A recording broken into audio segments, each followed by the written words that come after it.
We're going to be talking about the brand new camera system for the new iPhone today, as well as iOS 12.3 beta, which was released yesterday. So the first thing we're going to be talking about is the iPhone's triple array camera setup for the back of the device.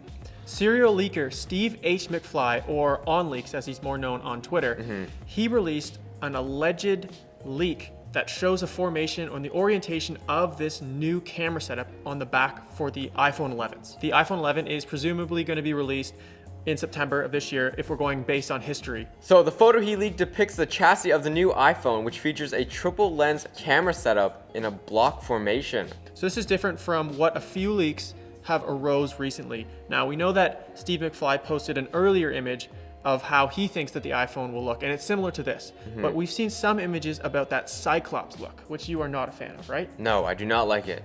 But so this one is basically a triangular formation for the lenses. On the left side of the back, it has one on top and the bottom, and then in the middle of the right side of the block, there is another lens with the flash on the top. Rumors of a next generation 3-lens setup actually arose back last year in May of 2018. Ming Chi Kuo also speculated this as well. Now, Steve McFly released renders earlier this year, back in January, of the triple lens setup and what he thought it would look like, and it's the exact same as what he's exposing now.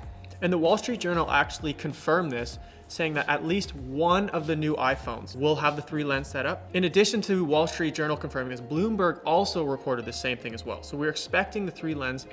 It's almost a definite yes for the next iPhone.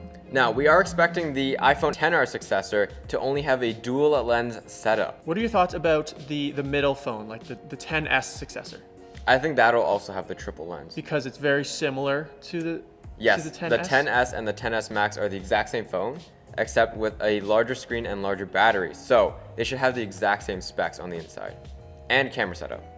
Moving on now to the iOS 12.3 beta.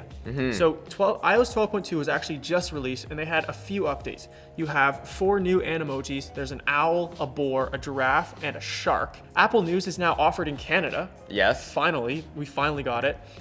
And after Apple's media event on March 25th, it offers a lot of compatibility with those subscription services. Yesterday, Apple did release the 12.3 beta, which focuses heavily on the new TV app and the new Wallet app. With the new TV app, Apple recently unveiled this at their March 25th event, which is basically an updated version to their original TV app. This new update basically offers easy access to TV shows, movies, sports, all of these TV-like functions all in one app. One thing that the new TV app focuses on is a new and improved For You section where it recommends content specifically for you. Now, this is something that we see on other apps, especially like Netflix and YouTube.